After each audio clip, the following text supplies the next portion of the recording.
She walks in beauty, like the night of cloudless climes and starry skies, and all that's best of dark and bright meet in her aspect and her eyes, thus mellow to that tender light which heaven to gaudy day denies. One shade the more, one ray the less, had half impaired the nameless grace which waves in every raven tress, or softly lightens o'er her face, where thoughts serenely sweet express how pure, how dear their dwelling place. And on that cheek, and o'er that brow so soft, so calm, yet eloquent, the smiles that win, the tints that glow, but tell of days in goodness spent, a mind at peace with all below, a heart whose love is innocent.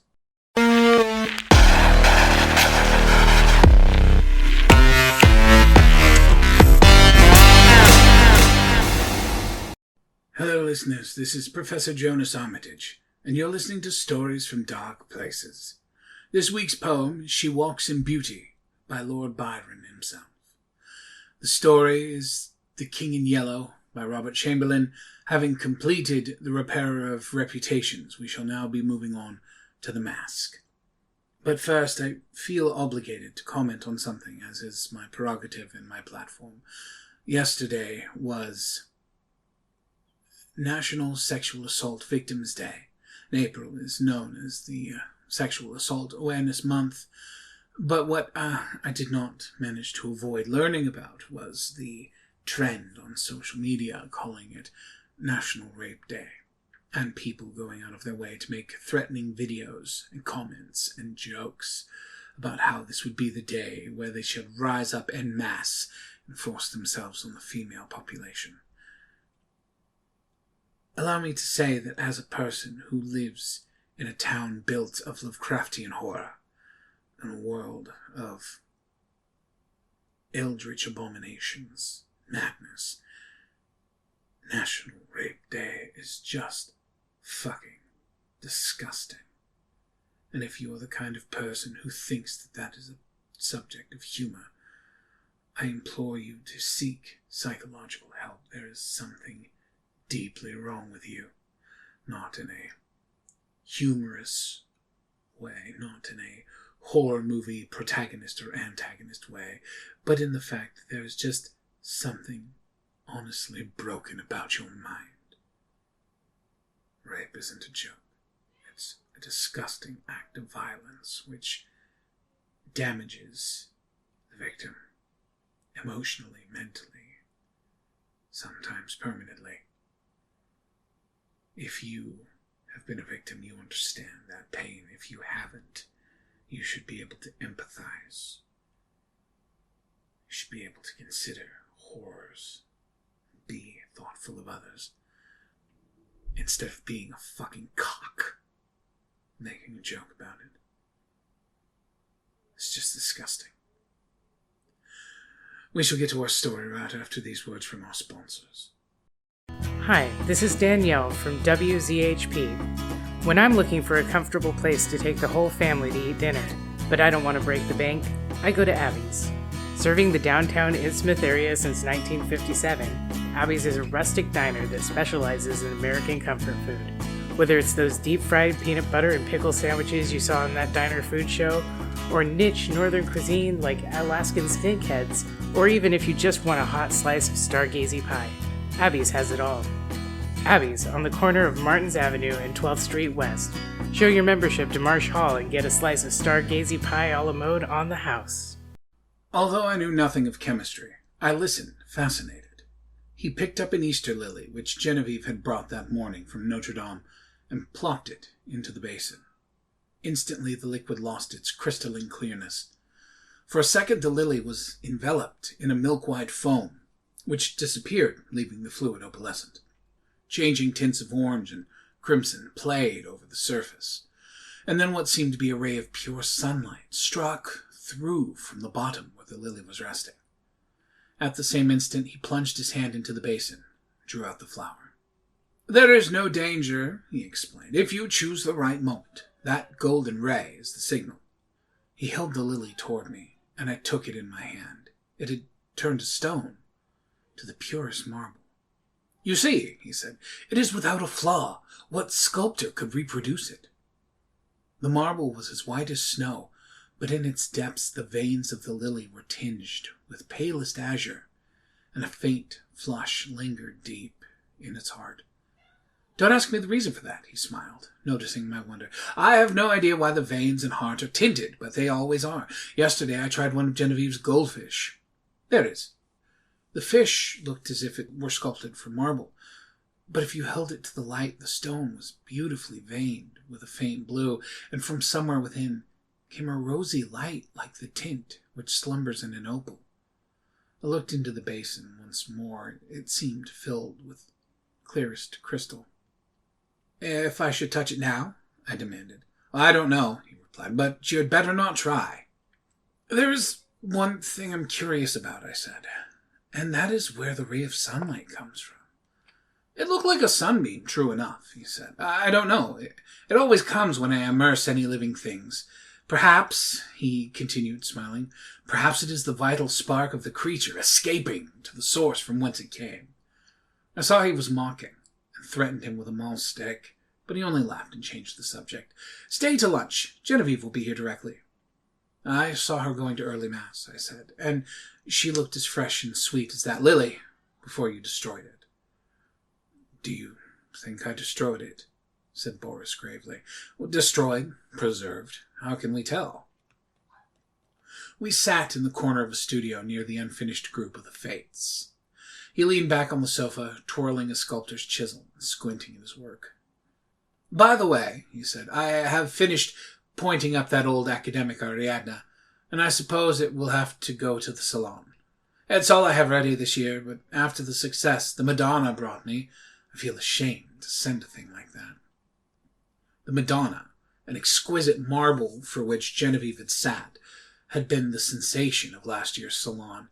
I looked at the Ariadne. It was a magnificent piece of technical work, but I agreed with Boris that the world would expect something better of him than that. Still, it was impossible now to think of finishing in time for the Salon, that splendid, terrible group half shrouded in the marble behind me. The Fates would have to wait. We were proud of Boris Yvain. We claimed him, and he claimed us on the strength of his having been born in America, although his father was French and his mother was a Russian.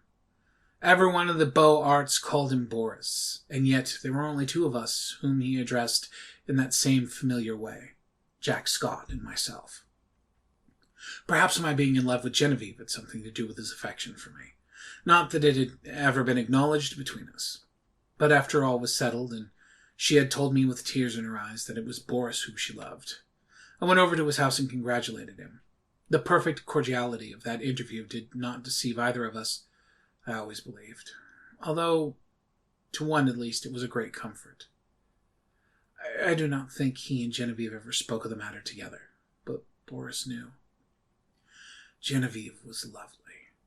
The Madonna-like purity of her face might have been inspired by the Sanctus in Gowns Mass, but I was always glad when she changed that mood for what we called her April maneuvers. She was often as variable as an April day, in the morning grave, dignified and sweet, at noon laughing, capricious, at evening whatever one least expected. I preferred her so, rather than in that Madonna-like tranquility which stirred the depths of my heart. I was dreaming of Genevieve when he spoke again. "What do you think of my discovery, Alec?" "I think it's wonderful." "I shall make no use of it, you know, beyond satisfying my own curiosity so far as may be, and the secret will die with me." "It would be rather a blow to sculpture, wouldn't it? We painters lose more than we ever gain by photography." Boris nodded, playing with the edge of the chisel. This new vicious discovery would corrupt the world of art. "No, I shall never confide the secret to anyone," he said slowly. It would be hard to find anyone less informed about such phenomena than myself.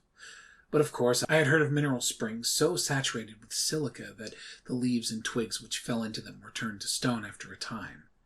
I dimly comprehended the process, how the silica replaced the vegetable matter atom by atom, and the result was a duplicate of the original object in stone. This, I confess, had never interested me greatly, and as for the ancient fossils thus produced, they disgusted me. Boris, it appeared, feeling curiosity instead of repugnance, had investigated the subject and accidentally stumbled on a solution which, attacking the immersed object with a ferocity unheard of, in a second did the work of years. This was all I could make out of the strange story he had just been telling me. He spoke again after a long silence. I'm almost frightened when I think what I have found. Scientists would go mad over the discovery. It was so simple, too. It discovered itself. When I think of that formula and that new element precipitated in metallic scales. Oh, what new element? Oh, I hadn't thought of naming it, and I don't believe I ever shall. There are enough precious metals now in the world to cut throats over. I pricked up my ears. Have you struck gold, Boris? No, better. But see here, Alec, he laughed, starting up. You and I have all we need in this world. How sinister and covetous you look already. I laughed too, and I told him I was devoured by the desires of gold and we had better talk of something else. So when Genevieve came shortly after, we had turned our backs on alchemy.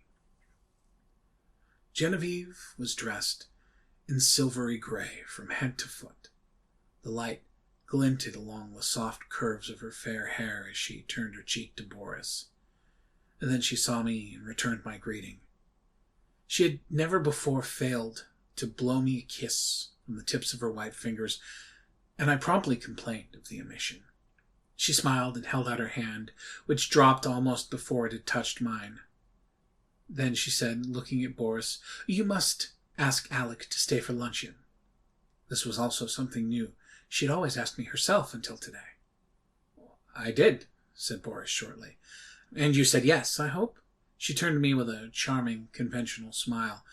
I might have been an acquaintance of the day before yesterday. I made her a low bow. Je vais bien l'honneur, madame. But refusing to take up our usual bantering tone, she murmured a hospitable commonplace and disappeared. Boris and I looked at one another. I had better go home, don't you think? I asked. Hanged if I know, he replied frankly. While we were discussing the advisability of my departure, Genevieve reappeared in the doorway without her bonnet. She was wonderfully beautiful, but her color was too deep and her lovely eyes too bright. She came straight up to me and took my arm. Luncheon is ready. Was I cross, Alec? I thought I had a headache, but I haven't. Come here, Boris. And she slipped her other arm through his. Alec knows that after you, there is no one in this world whom I like as well as I like him. So if he sometimes feels snubbed, it won't hurt him. À la bonne heure, I cried. Who says there are no thunderstorms in April? Are you ready? Chanted Boris. Ah, madame. Aye, ready. And arm in arm, we raced into the dining room, scandalizing the servants. After all, we were not so much to blame. Genevieve was 18, Boris was 23, and I not quite 21. Quite. Unfortunately short, but still interesting.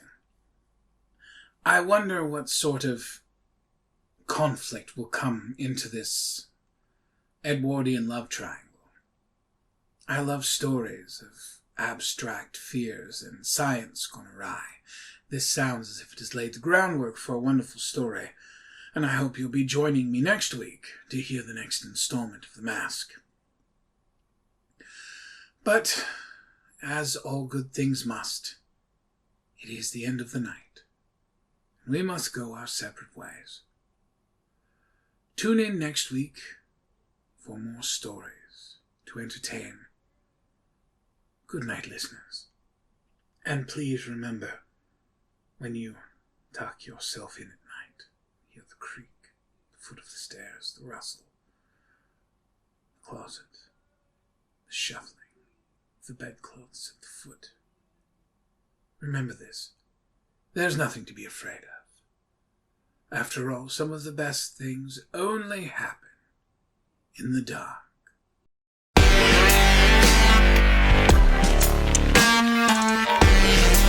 Stories from Dark Places was recorded before an imaginary studio audience. All stories performed on this podcast have express written consent from the original author. Jonas Armitage, his studio manager, and the entire staff of WZHP Radio Innsmouth are fictitious characters, and it's probably for the best that you continue to believe that.